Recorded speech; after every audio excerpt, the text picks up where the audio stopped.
Jordan Battle was 42 years old, and until that Tuesday afternoon, he believed he had everything a man needed.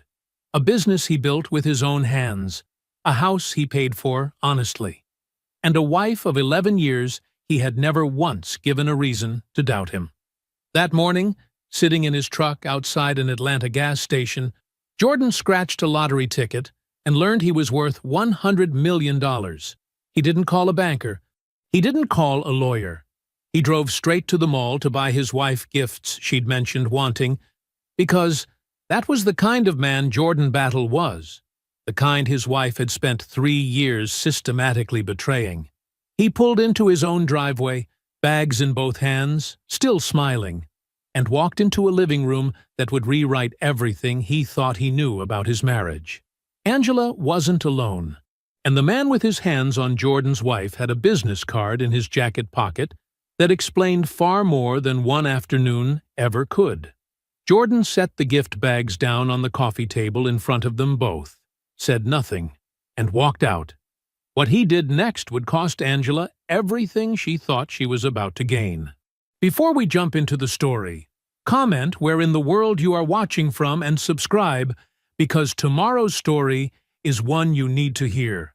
The gas station on Flat Shoals Road didn't open until 6, but the pumps ran all night. Jordan Battle had known that for 11 years, ever since he took the Glenwood exit on his first commute to a city drainage job, and filed it away the way he filed everything away. Quietly. Permanently. It was 6:47 in the morning. The sky over East Atlanta was the color of a bruise healing, purple going gray at the edges. His truck sat idling under the canopy lights, a 16-ounce thermos wedged between his knees, gospel radio low enough that he could still hear the city underneath it. A slow Tuesday. He had a crew meeting at the site on Moreland at 8 and a delivery of pipe fittings coming at 9:30 that somebody needed to sign for. He was not the kind of man who bought lottery tickets. He could not fully explain the ones sitting on his dashboard right now. 3 scratchers he'd grabbed while paying for his coffee, slid across the counter by a woman in a green apron who said, "Good luck," the way people say, "Have a nice day." An impulse, a small, sideways thing. He scratched the first 2 with a nickel from his cup holder the way a man does a chore. Thoroughly, without expectation. Nothing. He scratched the third one. Then he looked at it for a while. He picked his phone up off the seat and opened the lottery app, typed in the numbers, set the phone down, picked it back up. Same numbers, same result. He put the truck in drive and pulled out onto Flat Shoals without fully deciding to. There was a quick trip 3 miles up near the freeway. He knew because he'd gotten gas there twice in October when his usual station was backed up. He filed things away. He always had. The quick trip had a ticket scanner on the counter by the door, a yellow machine with a small screen, and a red light that turned green when something registered. Jordan set the ticket face down on the glass tray and waited. The machine beeped once. The light went green. The screen said, "See Lottery Official." The woman behind the counter looked at the screen, looked at Jordan, looked back at the screen. Jordan thanked her and walked back to his truck. He sat behind the wheel and called the Georgia Lottery verification line from the parking lot. He listened to the automated system walk through its instructions. He entered the ticket's code using the keypad on his phone. He listened to the response. He set the phone face down on the passenger seat. Then he sat very still. 4 minutes, maybe a little more. The morning moved around him. A man in coveralls pumping gas, a woman in scrubs pulling out of the lot in a hurry, pigeons working the edge of the curb near the trash bin. The gospel station had gone to commercials. The thermos was still warm between his knees. $100 million. Lump sum option. $62,400,000. After taxes. Jordan Battle let out one long, slow breath through his nose. He rolled the window down. The November air came in cold and honest. He could smell exhaust and somebody's breakfast from a place down the block, and the particular smell of the city at the start of a working day, asphalt and motion, and something faintly like rust. He listened to it like he'd never heard it before. Then he scrolled to Aunt Paulette's number and pressed call. She picked up on the second ring, the way she always did. "Baby, you're up early, even for you." "Auntie," he kept his voice level, "I need you to not say a word for the next 60 seconds. A pause. Then, nothing. Pure silence, the way Paulette did it. Not the silence of someone biting their tongue, but the silence of a woman who understood that when Jordan Battle asked you to be quiet, the reason would be worth it. He told her. He said it plainly, the way he would read coordinates off a blueprint. The ticket, the app, the scanner, the verification line, the number. The line was quiet for a moment after he finished. "Baby." Her voice was steady, but something underneath it had shifted. The way a floorboard sounds different when the weight on it changes. "Where are you right now?" "Quick Trip on Flat Shoals." He looked through the windshield at the parking lot. "Near the freeway." "Come here. Come straight here."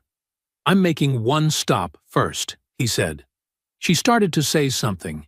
He could feel her thinking through the line. "One stop," he said. "I'll explain when I get there." Lenox Square was already open when he arrived. He sat in the parking structure for a moment before getting out, engine off, hands on his knees. Then he walked through the mall entrance with his work jacket still on and his thermos still in his hand, and for the first time in longer than he could easily name, Jordan Battle was smiling. Not because of the number, because of Angela's face when she saw the bracelet. He'd noticed her stop at the jewelry counter 8 months ago. The thin diamond tennis bracelet in a magazine she left on the coffee table. She'd said nothing. Just looked at it a half-second longer than everything else. He had noticed. He always noticed. He went to find it first. The gift bags were good weight in his hands, substantial, the kind you carry differently than empty ones, with a little intention, a little pride.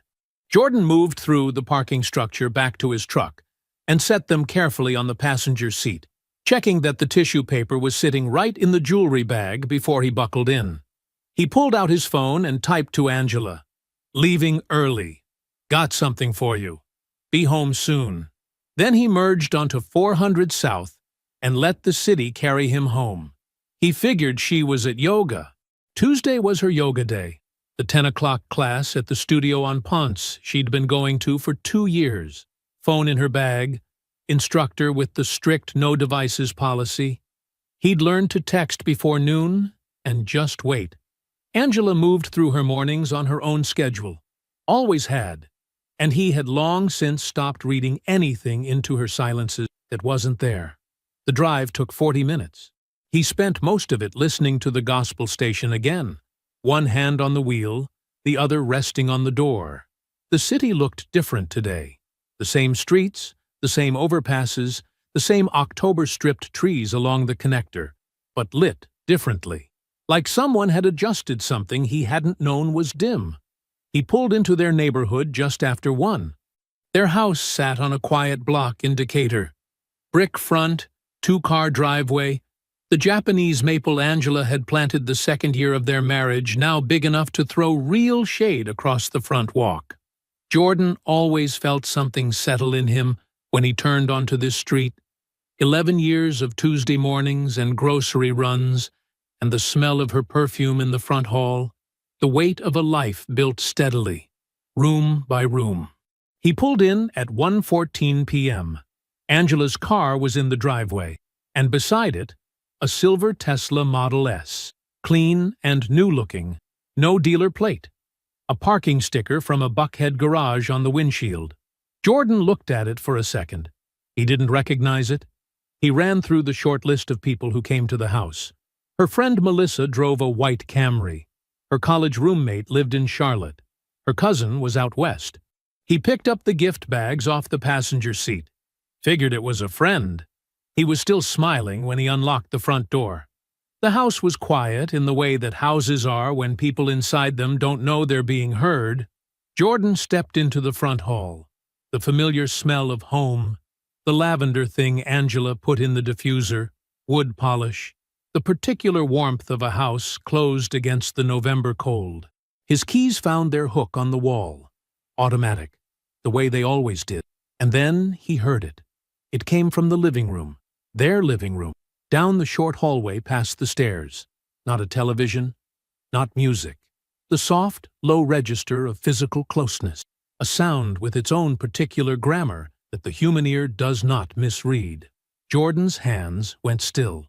He set the bags down on the hallway floor without sound, set them down with the same care he'd packed them with, as if the careful handling of them still mattered. And then he walked to the living room doorway. Angela was on the gray sectional. A man beside her, big, wide-shouldered, a white man in a dress shirt, with the sleeves rolled to the elbows, her head tilted back, his mouth at her neck, her fingers hooked in his collar like she'd held that fabric before, like she knew exactly how it sat. The man opened his eyes first. He saw Jordan in the doorway and pulled back slowly, the way people move when they know that speed will make it worse. His expression did the calculation men do in those moments. Threat, distance, exits. Angela felt the change in him and turned. She looked at Jordan. Jordan looked at her. The room had a temperature, cold and absolutely still. Nobody spoke. The only sound was the heat clicking on somewhere in the walls. Jordan's eyes moved once across the room, not searching, just reading, the way he read any space he walked into. The man's jacket was folded over the arm of the chair by the window. The good chair, the one with the blue fabric Angela had picked out of a catalog 2 Christmases ago. Jordan walked to the chair. He picked up the jacket, checked the breast pocket the way you check the pocket of your own coat for your keys, directly, without hesitation. His fingers found a small card. He looked at it. Todd Heller. Heller Property Group. Not Tyler. Not a woman Angela had mentioned once at a dinner party, whose texts Jordan had glimpsed on her phone screen, whose wine had arrived on their 5th anniversary with a handwritten card Angela had left face down on the counter. 3 years of Tyler this and Tyler that, and you'd like her. She's hilarious. And here was the jacket. Here was the card. Here was the name. Jordan set the jacket back over the chair arm, smoothed it flat with one hand. He walked back to the hallway, picked up the gift bags, both of them, the jewelry bag and the larger one, and carried them into the living room. He set them on the coffee table in front of Angela. Precisely, without a word. Then he turned and walked back down the hallway, out the front door, down the front steps, to his truck. He did not look back. Jordan took Flat Shoals to Candler and drove the speed limit the entire way. His hands were steady on the wheel. Both of them, 10 and 2, the way his father taught him in a church parking lot 29 years ago. The gospel station was still on. He didn't change it. He didn't turn it off. He just let the music fill the cab the way oxygen fills a room. Present, necessary, unacknowledged. 3 traffic lights. A train crossing on East College, where the CSX line cut through, and the arms came down and the bells started their flat, mechanical rhythm. He sat behind the crossing gate for 4 minutes, while freight cars rolled past with their rust and their graffiti, and their heavy, indifferent momentum. He watched each one pass, counted nothing, thought nothing he could have put into words. The train cleared. The arms lifted. He drove. Paulette's house was a yellow bungalow on a tree-lined street in Kirkwood. Small yard, iron fence, a front porch with 2 metal chairs, and a fern she'd kept alive for longer than Jordan's marriage. She'd lived there 22 years, raised 2 kids in it, buried a husband from it. The house had a gravity to it, the kind you feel in a place where someone has stayed long enough to wear grooves into the floors.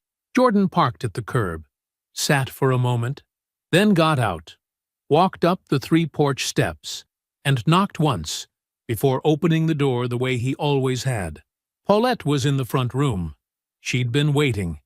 He could see it in the way she was standing. Not sitting, not busy, just standing near the window with her reading glasses pushed up on her head and her arms at her sides. She looked at his face, the way a doctor looks at an X-ray. One read. Everything visible. She stepped aside.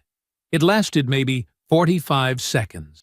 Jordan made it 3 steps past the threshold, and then his back hit the wall of her hallway, and something in his chest opened wrong, like a seam giving way in a structure that had been holding too much weight for too long.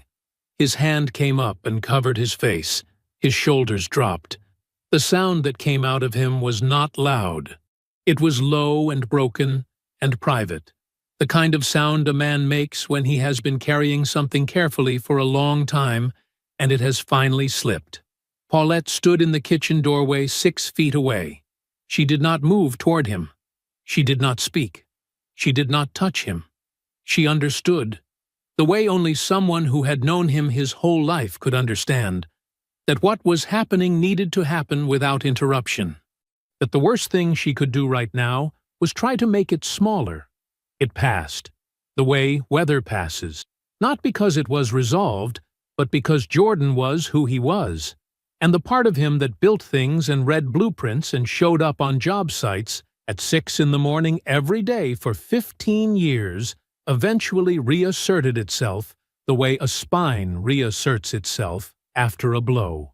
He straightened, dropped his hand, took one breath, then another. Paulette turned into the kitchen. He heard the coffee pot. By the time she set the mug in front of him at her kitchen table, the heavy oak one with the scratch from when her grandson dragged a toy truck across it 4 Christmases ago, his face was still, not blank, not performing calm, just still. The way a man's face goes when he has decided what comes next will require everything he has, and he is not going to waste any of it on expression. She sat across from him, waited. He told her. He told it in order, because that was how his mind worked. The gas station, the ticket, the numbers he checked 3 times, the lump sum figure, 62.4 million after taxes, which he said the way you say a street address, flat and factual. The mall, the bracelet Angela had pointed at 8 months ago in a magazine she thought he hadn't noticed, the cashmere coat, the perfume, then the driveway, the Tesla, the front door, the sound from the living room. He described what he saw without editorializing, without raising his voice, without slowing down or speeding up. The gray sectional, the man's sleeves rolled to his elbows, Angela's head tilted back, her fingers in the man's collar, the jacket on the blue chair. He reached into his pocket and set Todd Heller's business card on Paulette's kitchen table, slid it toward her with 2 fingers. Paulette picked it up. Read it. Set it down. Her face did not change. Not because she was hiding something, but because she was a woman who had spent 30 years in law offices learning the difference between reacting to information and using it. Her jaw tightened a fraction. That was all. 3 years, Jordan said. She's been calling him Tyler. Told me Tyler was a woman. A friend from her consulting days. I never met her. Never pushed it. He paused. Because I trusted my wife. The kitchen was quiet. The coffee pot ticked as it cooled on the counter. Outside, a dog barked twice and stopped. Paulette folded her hands on the table. Have you signed that ticket yet? Jordan looked at her. No. Where is it right now? Wallet. Inside pocket. She held his eyes for a moment. Then she stood, walked down the short hallway to the room she'd used as an office for 20 years, and came back carrying a yellow legal pad, the long kind, legal-sized, the same brand she'd used her entire career. She set it on the table in front of him and placed a pen beside it. Precisely. The way you place a tool beside the work it's meant for. Then nothing has happened yet, Paulette said. She sat back down. That ticket is unsigned. No claim has been filed. Nobody on this earth knows about it except you and me.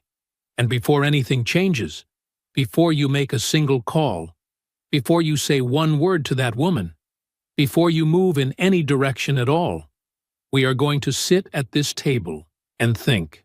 Jordan looked at the legal pad. Fresh, yellow, lined.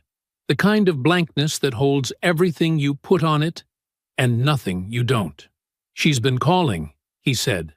His phone was in his pocket. He could feel it buzzing faintly against his thigh, the way it had been buzzing since 1:31 p.m. Let her call. She's going to have a story ready. She's had a story ready for 3 years, baby. One more night won't improve it. Paulette leaned forward slightly.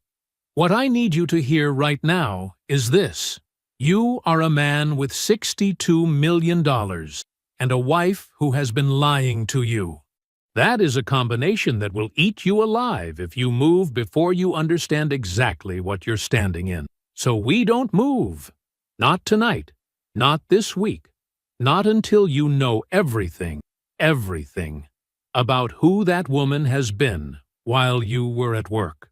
Jordan pulled the legal pad toward him, uncapped the pen. "I want to know about the money," he said. "Our accounts, what she's had access to.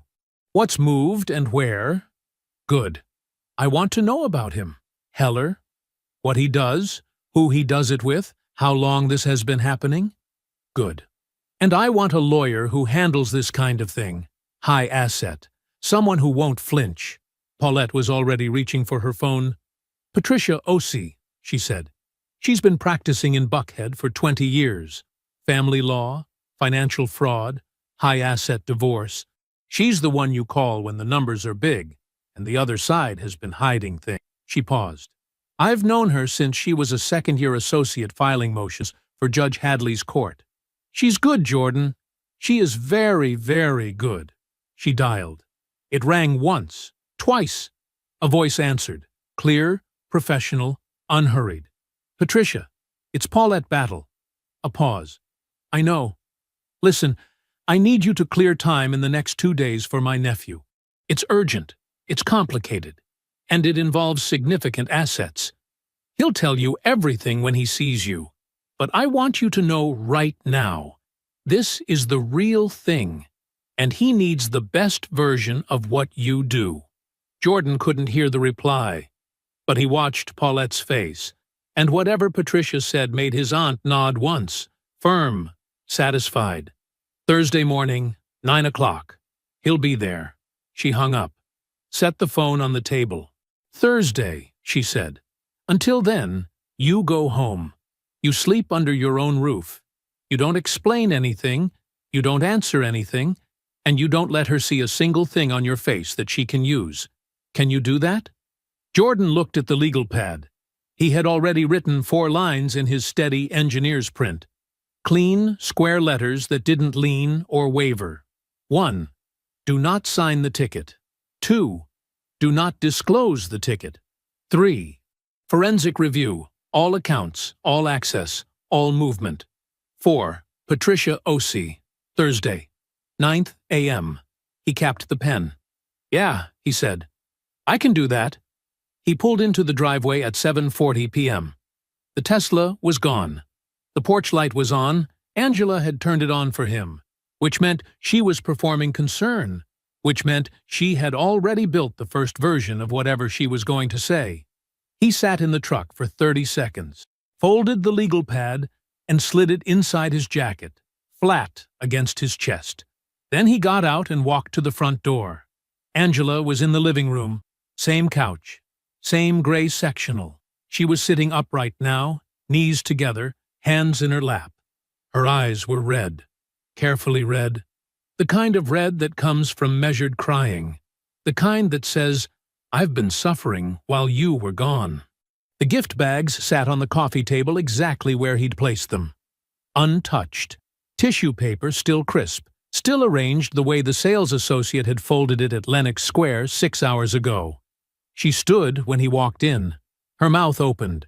"Jordan, sleep in the guest room tonight," he said. He did not raise his voice. He did not look at her.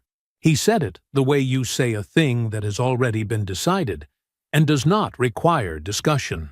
Flat, final, directed at the air between them. "We'll talk when I'm ready." She stood there. He could feel her eyes on him as he crossed to the stairs, could feel the shape of the words she'd been rehearsing all afternoon pressing against the back of her teeth, looking for an opening. He didn't give her one. He climbed the stairs, walked into their bedroom, closed the door, turned the lock. A small, ordinary sound that filled the entire house. He sat on the edge of the bed. The room was dim. Angela's side of the closet was visible through the half-open door, her blouses arranged by color, her shoes in a neat row on the rack she'd ordered online. The scent of her lotion was on the pillows. The whole room smelled like her. Like a life that had been something other than what he thought it was. Jordan reached inside his jacket and pulled out the legal pad, set it on his knee, uncapped the pen. Below the 4 lines he'd written at Paulette's table, he added a 5th. 5. Todd Heller. Heller Property Group. Find everything. And then a 6th. 6. Tyler. 3 years. How deep does it go? He stared at the page. The house was quiet beneath him. The particular quiet of a woman sitting alone downstairs, recalculating. Jordan turned to a fresh page, started writing. Patricia Osei's office was on the 14th floor of a glass building on Peachtree Road, in the part of Buckhead, where the parking decks had attendants and the lobbies had real art on the walls. Jordan rode the elevator up in his work clothes, clean Carhartt pants, a pressed collared shirt, steel toes he'd buffed that morning. He had not dressed to impress. He had dressed to be himself. The receptionist showed him to a conference room with a long mahogany table and floor-to-ceiling windows that looked out over the city. Atlanta sprawled below in the mid-morning haze, cranes and rooftops, and the thin green line of the highway interchange he'd helped spec 4 years ago. He knew this city the way men who build things know it, from the ground up, from the inside out. Patricia came in 3 minutes later. She was a compact woman, dark-skinned, with close-cropped natural hair, and reading glasses pushed up on her forehead like she'd just looked up from something important. She carried a legal pad of her own, yellow, same brand as Paulette's, which struck Jordan as the kind of coincidence that isn't one. She wore no jewelry except small gold studs and a watch that said she did not need to impress anyone either. She sat, set her pad down, did not extend pleasantries beyond the initial handshake. Paulette said, "Complicated and significant," she said. "Tell me the financial structure of your marriage first, before anything else." Jordan respected that immediately. He laid it out the way he laid out a project scope. Clean, sequential, without editorializing. 11-year marriage. Joint checking account. Joint savings. Their home in both names, purchased 9 years ago. Mortgage with 8 years remaining. Jordan's contracting firm organized as an LLC, with Angela listed as a signatory on the operating account, something he'd set up for household emergencies and never revisited. Angela's consulting business, which she'd run for the first 7 years of the marriage, had dissolved quietly 4 years ago. She had not worked since. Jordan was the sole earner. Angela held a household credit card under his account that he paid monthly without scrutiny because he had trusted her completely. Patricia wrote steadily, did not look up. Children? No. She wrote that too. Does she have any separate accounts you're aware of? Not that I know of. Patricia's pen paused for just a beat. Okay. She looked up. What else? Jordan reached into the inside pocket of his jacket. He drew out a folded document, the Lottery Commission's written verification, printed at Paulette's house the morning after the call, and slid it across the table to her. Patricia picked it up, read it once, all the way through. Her face did not move. She read it again, slower, her eyes tracking each line with the patience of someone who reads the fine print on everything and trusts nothing she hasn't read twice. She set it flat on the table, folded her hands over it. 4 seconds passed. When did you purchase the ticket? Tuesday morning, before I went home. Before any separation, before any filing. Yes, and you have not signed it. No. Patricia nodded. One slow, deliberate nod, like a piece of structure clicking into alignment. In Georgia, she said, assets acquired during marriage are generally considered marital property. That would normally give your wife a claim. She tapped the edge of the document with one finger. But Georgia law also allows lottery winnings to be claimed through a properly structured revocable trust.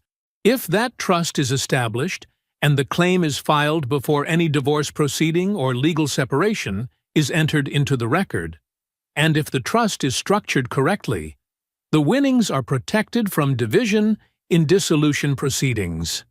She paused, which means your wife receives nothing from this ticket, not a dollar, provided we move before she knows it exists. The room was very quiet. How fast can you move? Jordan asked. Faster than she can, Patricia said simply. I'll have the trust documents drafted by tomorrow evening. You'll review, sign, and we file the lottery claim under the trust name by end of week. Your CPA will need to serve as co-trustee, someone you trust with your life. Darius Wade, Jordan said without hesitation. He's handled my taxes for 12 years. He's the best I know. Good, because I also need him for something else. Patricia opened her legal pad to a fresh page and wrote Darius's name at the top. Before I file a single divorce document, before I send anything to your wife's attorney, I want a complete forensic audit of every joint account, every credit card statement, and every transaction connected to your business operating account going back 5 years. She looked up. If your wife had signatory access to that account for 11 years and you never scrutinized it, I want to know exactly what that access was used for. Every dollar, every transfer, every irregularity, all of it documented and bulletproof before we move. Jordan met her eyes. You think she's been taking money? I think the picture you've described, a woman with access, no income, and a 3-year secret she maintained without difficulty, suggests a person who has been managing things carefully for a long time. She said it without drama, just the weight of the words. I want to know what carefully looks like in writing. Jordan nodded. One final instruction, Patricia said. She set her pen down and looked at him directly. Do not tell your wife about the lottery. Not a word. Not a hint. Don't let anything change in your behavior that would signal to her that the financial landscape has shifted. She held his gaze. When she finds out, and she will find out, I want it to happen in a room where I control the timing. Jordan stood, extended his hand. Patricia shook it once, firm and brief. Don't waste what you've built here, she said. Patience got you this far. He called Darius from the parking deck, standing beside his truck with the city noise rising around him. Horns, a distant siren, the mechanical groan of a delivery truck somewhere below. Darius picked up on the second ring. What's up? I need you to come to Paulette's house tonight, Jordan said. After 6. A pause. Everything okay? No, Jordan said. But it will be. I need your best work, Darius. I need you to bring everything you know how to do. Another pause, shorter this time. Darius had known Jordan since they were 19 years old, sharing a dorm room the size of a coat closet. He knew the difference between Jordan worried and Jordan decided. I'll be there at 6, he said. You need me to bring anything? Just your laptop, Jordan said, and clear your schedule for the next couple of weeks. He ended the call, got in his truck, sat for a moment with both hands on the wheel. Then he pulled out of the deck and drove toward Paulette's house, through a city he had helped build, into an evening that was just beginning to take shape. Darius Wade arrived at Paulette's house at 6 on the dot, laptop bag over one shoulder, a manila folder tucked under his arm. He was a trim man, neatly dressed even for a Tuesday evening, pressed khakis, a dark blue pullover, wire-rimmed glasses that made him look more like a professor than a CPA. He shook Paulette's hand at the door and followed her to the kitchen without needing to be shown the way. He'd been to this house enough times over the years that he knew which drawer held the extra pens. Jordan was already at the table. Darius set his bag down, pulled out a chair, and sat across from him. He looked at Jordan's face for a moment, the way men who've known each other a long time look at each other, reading what isn't being said. "Talk to me," he said. Jordan talked. He laid it out in order. The ticket, the mall, the silver Tesla in the driveway, the sound from the living room, the business card in the jacket pocket. Todd Heller. 3 years of a friend named Tyler, who was never a woman. He told it flat and clean, the way he told everything. No performance, just the structure of what happened. Darius didn't interrupt. He sat with his hands folded on the table and listened, and the only thing that moved was the muscle at the edge of his jaw. Then Jordan told him about Patricia, the trust, the strategy, what needed to happen before any document got filed, or any move got made. When Jordan finished, the kitchen was quiet, except for the low tick of Paulette's wall clock. Darius uncapped a pen. "Give me access to everything," he said. "Joint accounts, the business operating account, every card statement you have, 5 years back. You'll have it all by morning," Jordan said. Darius nodded, opened his laptop. "I'll find whatever's there." 10 days passed. On the surface, nothing changed. Jordan came home each evening, ate dinner, answered Angela's careful questions with careful answers. Angela moved around him like a woman reading the temperature of a room, cautious, attentive, trying to find the right angle of approach. She had apologized twice more. Both times Jordan had listened without expression and said he needed more time. She seemed to take this as a door still open. It was not a door still open. At Paulette's house, in the hours before and after his workdays, Darius worked. He spread statements across the kitchen table in overlapping rows. He built spreadsheets with columns that went 12 months deep, then 24, then 36. He cross-referenced dates and amounts against records Jordan pulled from the business account. He drank Paulette's coffee and said very little, and when Paulette refilled his cup, she did not ask him questions because she understood the kind of work that requires silence. On the 10th day, he called Jordan. "Come tonight," he said. "Both of you." Paulette's kitchen table had seen a lot over the years. Birthday cakes, homework, legal documents Paulette had brought home from the firm. But that evening it looked like something else entirely. Documents spread edge to edge, some in neat stacks, some laid flat and marked with small colored tabs. Darius stood at the far end with his laptop open, his reading glasses on, his expression composed in the particular way of a man who has done something hard and is now prepared to say what he found. Jordan sat. Paulette stood near the counter, arms folded. Darius began. "First thing."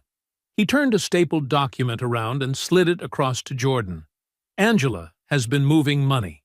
Jordan looked at the page. Columns of figures. Dates going back nearly 3 years. "Small amounts," Darius said. "Never the same number twice. Sometimes $350, sometimes $800. Once she went a full month without touching it, then took $1,200 the next. It was designed to look like noise, the kind of thing that gets lost in normal account activity if nobody's looking for a pattern." He tapped the bottom of the page. "But there's a pattern.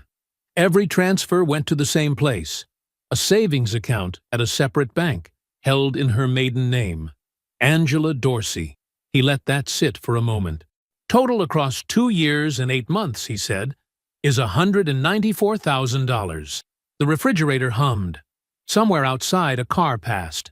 Paulette did not move from the counter. Jordan read the number again.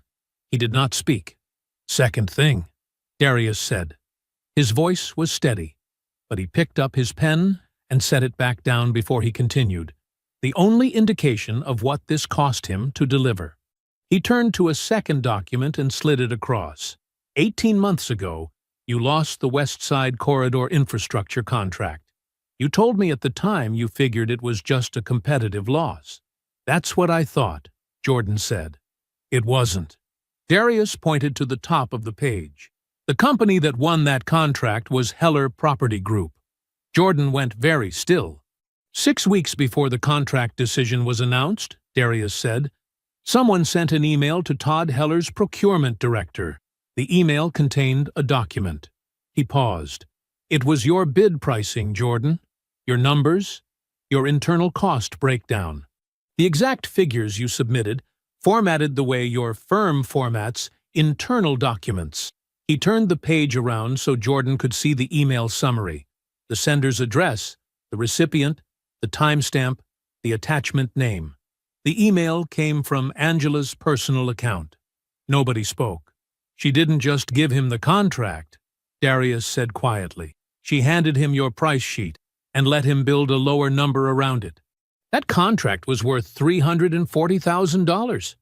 Jordan's hands moved to the table and went flat against the surface. His fingers were spread wide and completely still, like a man steadying himself against something that was trying to move beneath him.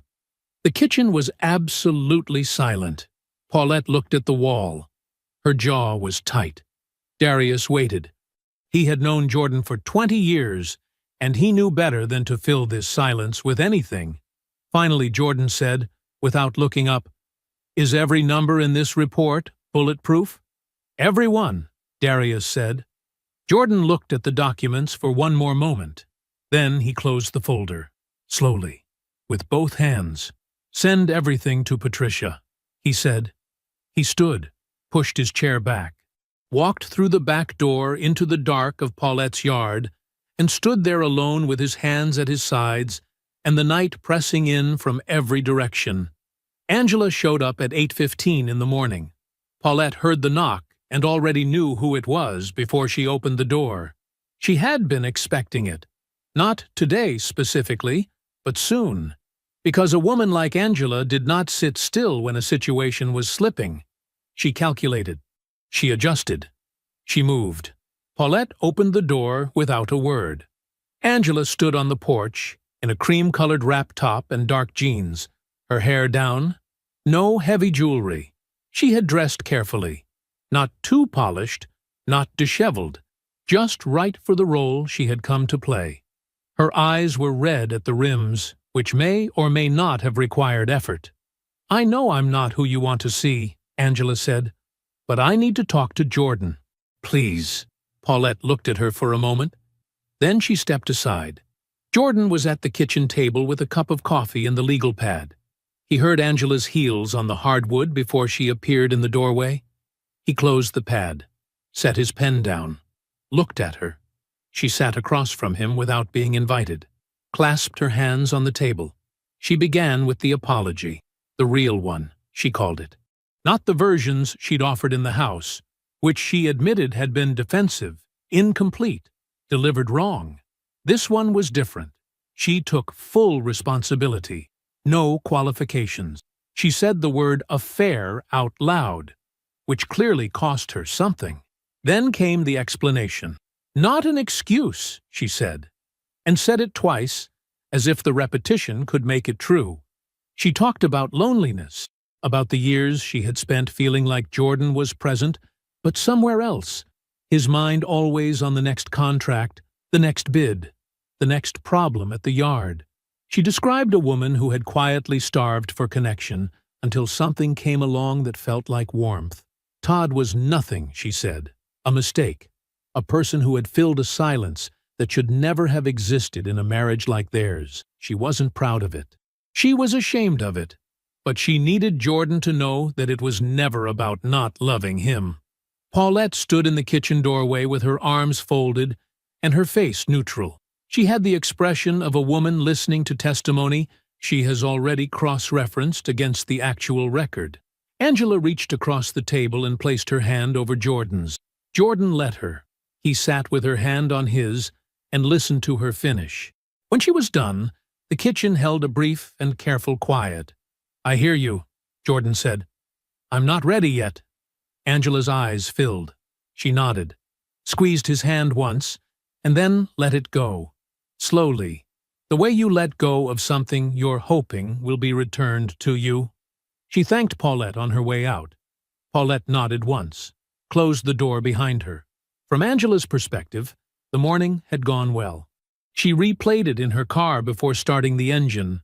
His face, his stillness, the fact that he had let her take his hand. He was hurt. He was processing.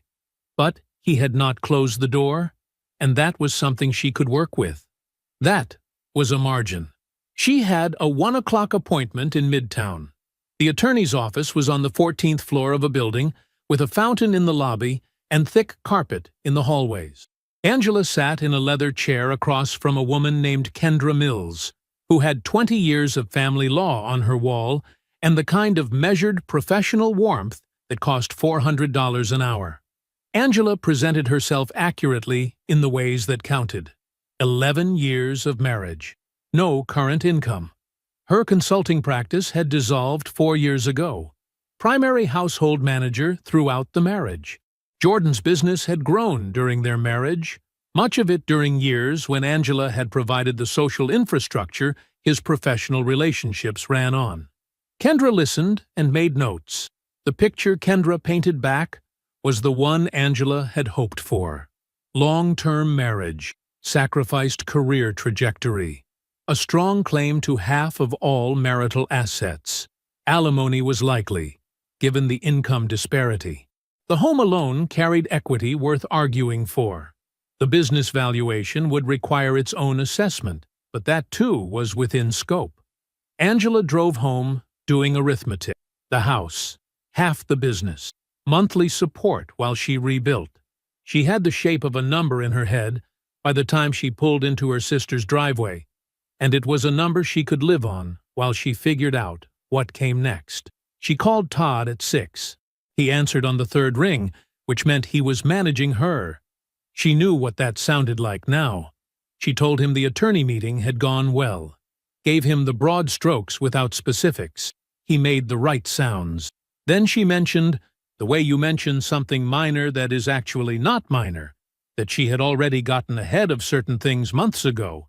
The ring, for instance, Jordan's mother's ring, the one he kept in the locked box in his home office. She had gotten it appraised in Decatur back in February. A jeweler on Church Street. $14,500. Just knowing what's there, she said. I wanted to know what I was working with. Todd said that was smart. He did not ask how she'd gotten into the locked box.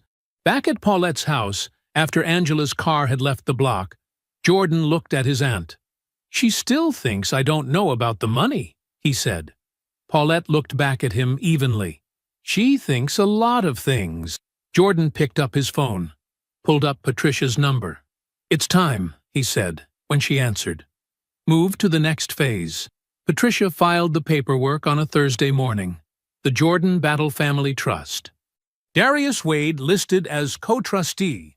$62.4 million, claimed correctly, documented precisely, and structured in a way that placed every dollar of it beyond the reach of any marital claim Angela Battle could make or imagine making. Patricia's paralegal hand-delivered the filing to the Fulton County Courthouse at 9:47 a.m. Patricia herself was at her desk by 10, reviewing the divorce hearing date she had already selected, 3 weeks out. Not sooner. Sooner would look reactive. 3 weeks gave the misconduct findings time to settle into the record like concrete curing. Solid, permanent, immovable by the time anyone tried to disturb them. She called Jordan's cell and left a message with 4 words. The trust is filed. That same morning, Angela drove to her Pilates class in Buckhead. She left at 9:10 and wouldn't be back before 11:30. Jordan had timed it. He called Paulette before Angela's car had cleared the block. Paulette was at the house in 22 minutes. She knew where the lockbox was. Jordan had told her the evening before. Matter of fact. The way he described everything now. Top shelf of the office closet. Behind the blue binder with the company insurance documents. Small, black, combination lock. She retrieved it without going through anything else. set it on Jordan's passenger seat like it was something fragile. They opened it at Paulette's kitchen table. Jordan worked the combination with steady hands. The lid came up. He looked inside. The ring was gone. In its place, sitting flat at the bottom of the box like it belonged there, was a folded slip of paper. Jordan picked it up and opened it. A jeweler's receipt. Church Street Jewelers, Decatur, Georgia. Dated February 14th. Item described as 1 vintage solitaire diamond ring, platinum setting, estimated resale value $14,500. Jordan read it once, read it again. He had given his mother that ring when she was sick. She had pressed it back into his hand 3 days before she died, and told him it was for someone worthy of it. He had kept it in that box for 6 years. He had not told Angela the combination. He stood at Paulette's kitchen table and held the receipt in both hands and did not say anything for a long moment. Paulette did not say anything either. Then Jordan folded the receipt along its original crease, set it on top of the documents in his folder, and closed the folder. "Add it to Patricia's file," he said. His voice was level. His hands were level. He sat back down and picked up his coffee like a man finishing a thought. Patricia notified Angela's attorney at 2 o'clock that afternoon. The letter was formal and precise, a document that did not editorialize, did not threaten, and did not need to. It listed the forensic findings by category: the unauthorized transfers, 2 years and 8 months of irregular withdrawals from joint accounts and Jordan's business operating account, totaling $194,000, routed into a savings account held in Angela Dorsey's maiden name at a separate institution. The bid interference. Documentary evidence that Angela had transmitted Jordan's proprietary contract pricing to Todd Heller's procurement contact 6 weeks before the contract decision, resulting in a loss to Jordan's firm of $340,000. Supporting documentation attached. Effective immediately, Patricia requested a legal freeze on all joint accounts pending the hearing. The freeze was granted within the hour. Angela's attorney called her at 4:15. Angela was on her second glass of wine at her sister's kitchen island when her phone rang. She saw the number and answered with the comfortable expectation of a woman who believed the legal machinery was still running in her favor. It ran for about 45 seconds.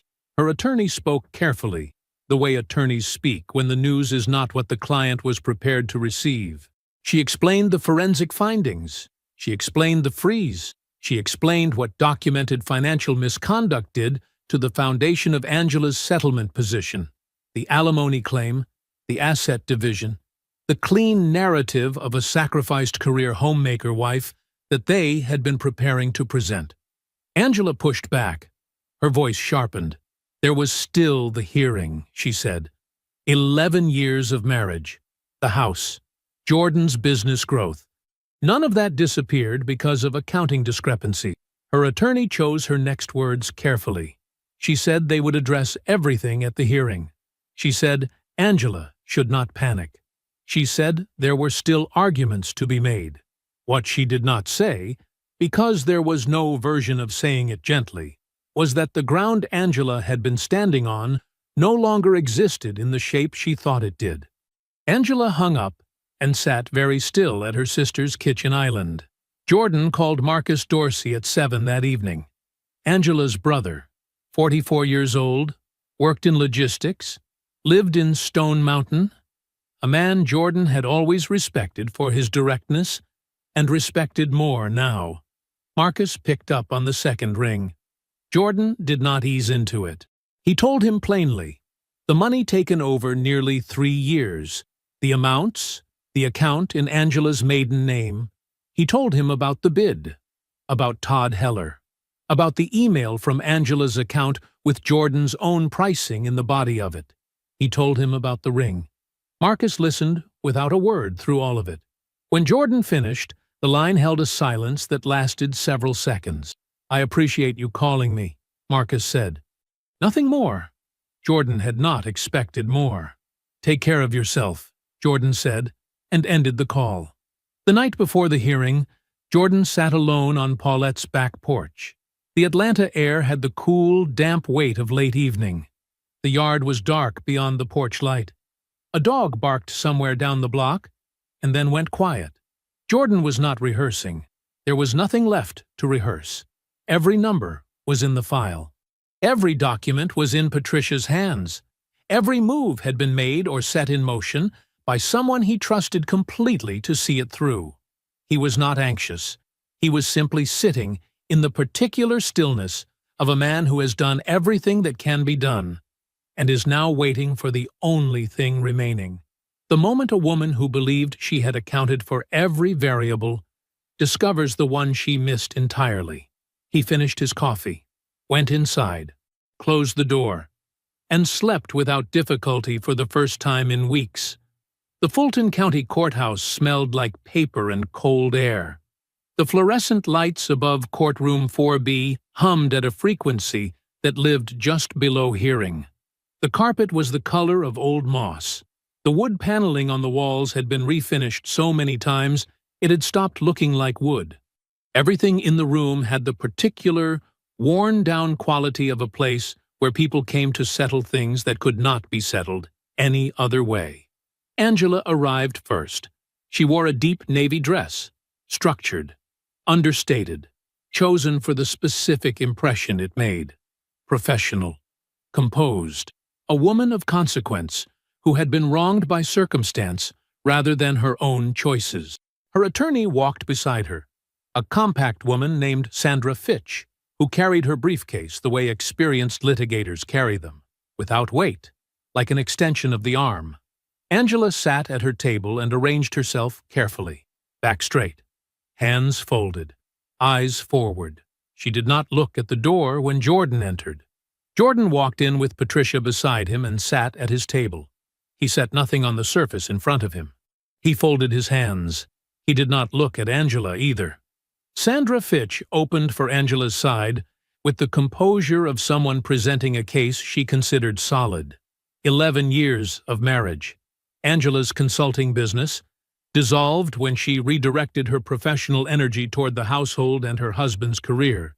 The years of domestic management, the schedules, the social architecture, the maintenance of a home and a life while Jordan built his firm. Jordan's business growth during those years. The standard arithmetic of a long-term marriage dissolution. It was a competent presentation. It was built on a picture that was missing most of its pieces. Patricia let it finish. She did not interrupt. She made no visible reaction. She simply waited with the patience of someone who had already arranged everything in the correct order and was in no hurry. When the judge nodded to her, Patricia stood. She began with the money. She walked through Darius's forensic audit the way Jordan might walk through a blueprint, methodically, without decoration. The unauthorized transfers, 2 years and 8 months, small amounts, irregular intervals, structured deliberately to avoid recognition. $350, $800, $1,200 on the quiet months, all of it routed into a savings account held in the name Angela Dorsey at a bank that shared no records with their joint institution. $194,000. Patricia introduced the account records into evidence. Sandra Fitch objected. Overruled. Then Patricia moved to the bid interference. She introduced the emails, Angela's personal account, the recipient, a procurement contact at Heller Property Group, the attachment, a document containing Jordan's proprietary bid pricing for a city infrastructure contract, figures that existed nowhere outside Jordan's firm and Angela's access to it. The contract had been awarded to Todd Heller's group 6 weeks later. Jordan's firm had lost $340,000. Sandra Fitch objected again. Overruled again. Angela sat at her table with her hands still folded and her back still straight. She had been coached for this portion. She held her composure. She told herself the misconduct findings would reduce the settlement, not erase it. There was still the house, still 11 years, still the foundational arithmetic of a long marriage. Patricia then introduced the appraisal receipt. One vintage solitaire diamond ring, platinum setting, Church Street Jewelers, Decatur, $14,500. The date, the signature. Angela's jaw tightened slightly. Nothing more. Then Patricia said, "Your Honor, I'd like to introduce the final item of asset disclosure into the record." She slid a document to the clerk. The clerk passed a copy to Sandra Fitch. Sandra Fitch read the header. Something in her posture changed, small but visible, the way a person shifts when the ground moves under them. She leaned toward Angela and said something in a low voice. Angela took the document. Her eyes moved across the first page. The name of the trust. The date of the claim. Filed before any separation, before any divorce proceeding, before any legal instrument had been entered between them. Then, the amount. $62.4 million, post-tax, held in the Jordan Battle Family Trust. The fluorescent lights kept humming. The court reporter's fingers rested still on her keys. The room did not change in any physical way, but Angela's face changed completely.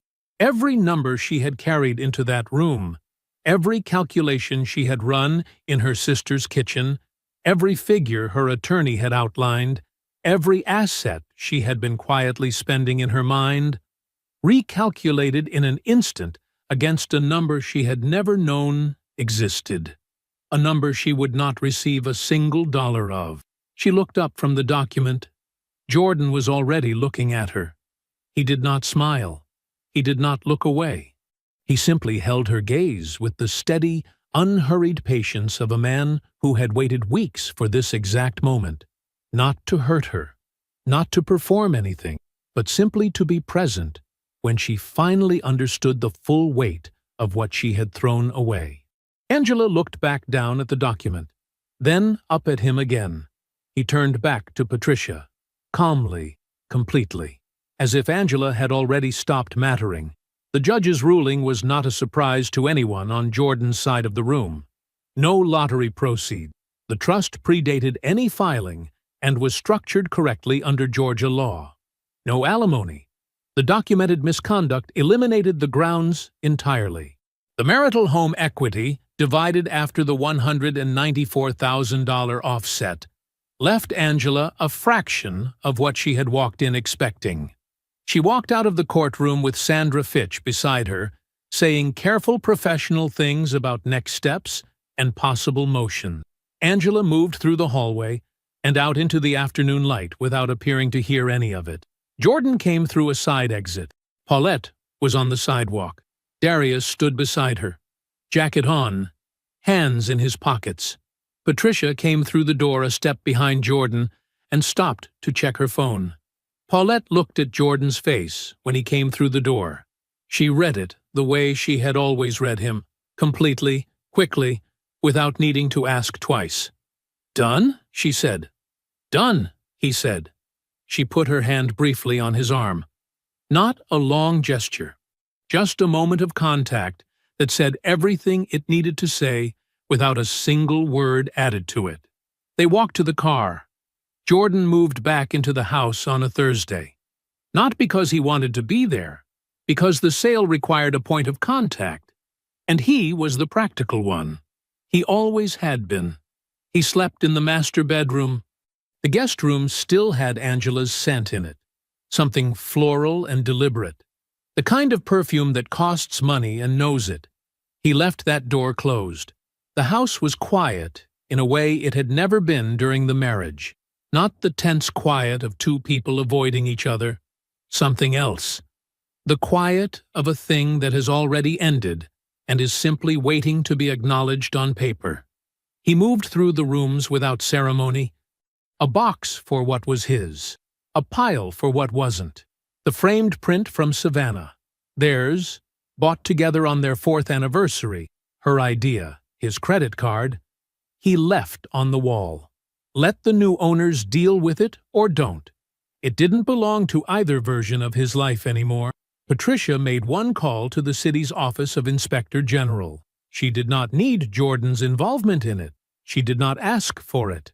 She simply forwarded the bid interference documentation, the emails, the attachment, the timeline, every number Darius had bulletproofed, to the correct office, through the correct channel, with the correct cover letter. That was all it took. Todd Heller's 3 pending city development contracts entered administrative review within 2 weeks of the hearing. The review was quiet at first. These things always are. Then it wasn't.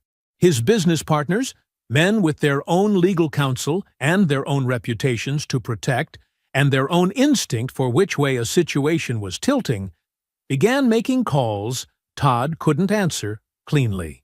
The questions were polite, professional, the kind of questions that sound like concern but mean something else entirely. Todd did not take Angela's calls after the 3rd week. Then he stopped responding to her texts. Then the number went to voicemail on the first ring, which meant what it always means. He had considered Jordan Battle a peripheral inconvenience in a situation he believed he controlled. He had been wrong about that.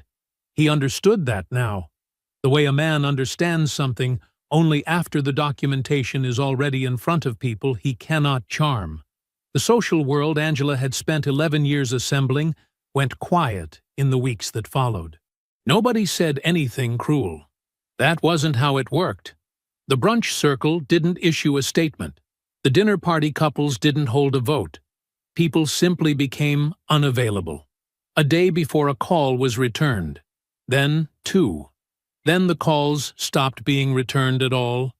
The women who once called her taste impeccable found reasons to be busy that stretched from 1 week into the next without resolution. It was not cruelty. It was something more honest than cruelty. It was people who had been watching a particular story deciding, quietly and without announcement, that they had seen enough of it. Angela moved in with her sister. The spare room had a window that faced a neighbor's fence. Her brother did not contact her for 3 weeks after the hearing. When he did, the call lasted 11 minutes. He did not raise his voice. He did not say anything he hadn't already said privately the night Jordan called him, man to man, and laid out every fact without editorializing. There was nothing new between them now. Some things, once entered into a public record, stop being family matters and become simply what happened. The call ended without resolution. Some things don't resolve. They just stop. The ring came back through attorneys. A padded envelope, standard legal packaging, no personal note. Jordan received it on a Tuesday and brought it directly to Paulette's house that evening without opening it there. He sat down at her kitchen table. She put coffee in front of him and sat across from him the way she always did. Present, quiet, not filling the space with anything unnecessary. He opened the envelope, unrolled the bubble wrap. The ring sat in his palm the way small things sit when they carry more weight than their size explains. Platinum setting, vintage solitaire. His mother had worn it for 31 years. He held it for a moment, set it carefully in the small velvet dish on Paulette's counter, the one she'd put there weeks ago when they first knew the ring would be coming back. Paulette watched him from the table. "You all right?" she said. He turned the question over the way he always did, honestly, without performing an answer. "Getting there," he said. She nodded. That was enough. The final sale documents were ready on a Friday morning. Jordan sat at the title company's table and signed where the tabs indicated. His handwriting was steady, the same as it always was. He initialed the last page, capped his pen, and slid the folder back across the table. He shook the agent's hand, picked up his copy, walked outside. His truck was parked at the curb. He got in, set the folder on the passenger seat. He did not look back at the house. The address of his new place was already loaded in the GPS. He put the truck in drive. He drove. 6 months later, the oaks were dropping shade all the way to the back fence. Jordan had noticed that about the property the first time he walked it. The way those trees worked in the afternoon. How the shadow moved across the yard in a slow, steady line as the day turned. He had stood on the back porch during the showing and watched it for a full minute before the agent said anything else. That was when he knew. The house was craftsman style, wide front porch, good bones, deep eaves that kept the rain off the windows the way older houses understood how to do. He had furnished it one room at a time, deliberately, keeping nothing he didn't choose, and replacing nothing before he was ready. The bedroom first, then the kitchen, the living room last, a leather chair by the window, a low bookshelf, a small wooden table he found at an estate sale in Decatur that needed refinishing, and got it. On the mantel above the fireplace, in the small velvet dish he'd brought from Paulette's counter, sat his mother's ring, not in a box, not in a drawer, on the mantel, where it could be seen. Darius came over on a Saturday afternoon, the way he had started doing most Saturdays. No agenda, no occasion, just the particular rhythm of a friendship, old enough that it didn't need justification. They took their drinks to the back porch. The yard was quiet. A mockingbird was doing its thing somewhere in the oaks, cycling through sounds that didn't belong to it and making them its own anyway. They sat for a while without talking. Jordan had his forearms resting on the arms of the Adirondack chair, his drink on the flat wooden rail beside him. Darius leaned back with his legs stretched out, looking at the yard the way a man looks at something that doesn't require anything from him. After a while, Darius said it the way he said everything, directly. No runway.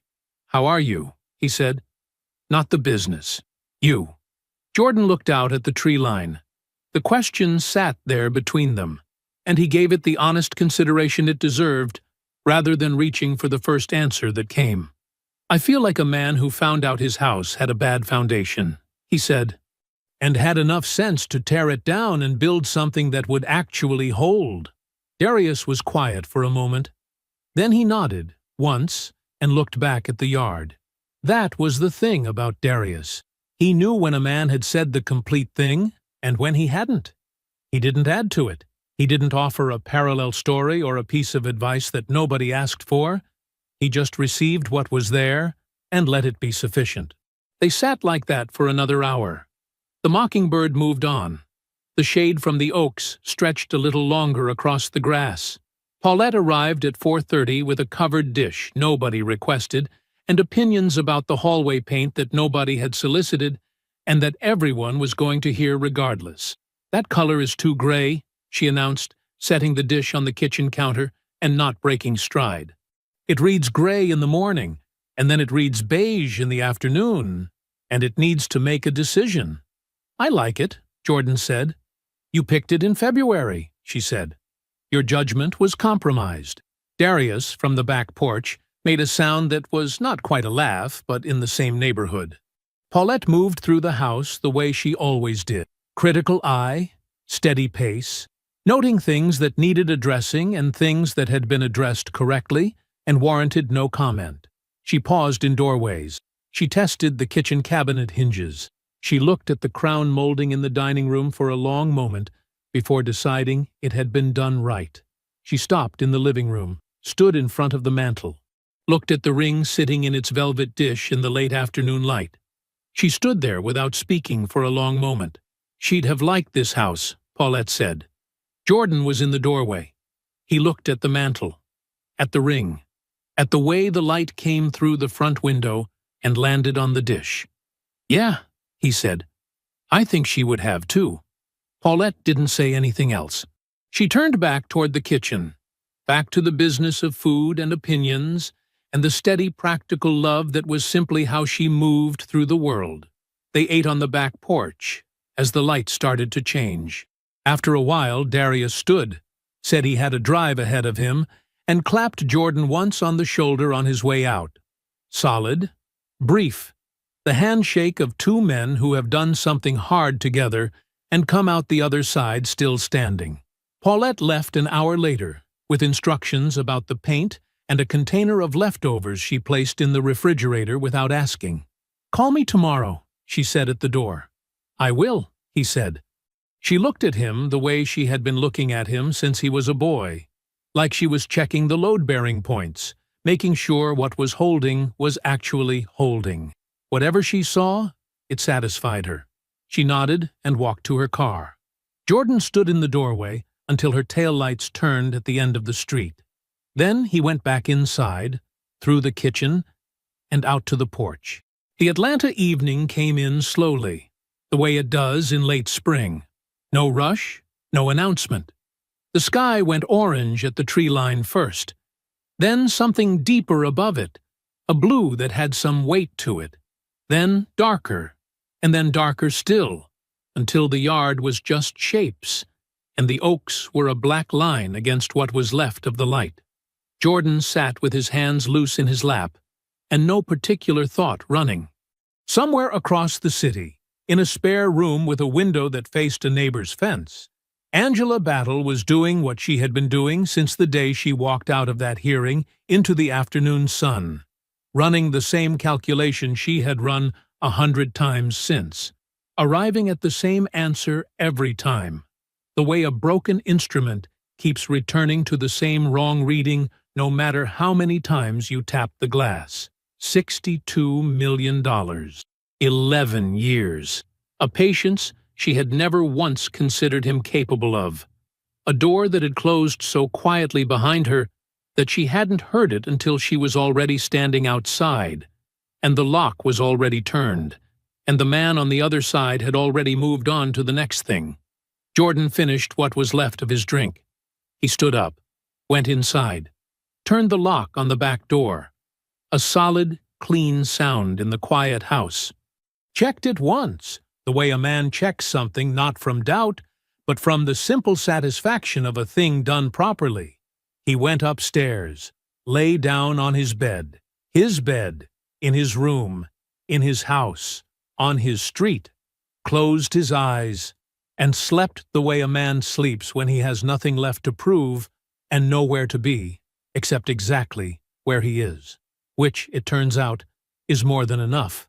I hope you enjoyed that one. Be sure to like the video and subscribe so you don't miss the next story. I've picked out 2 more for you that I think you'll really like.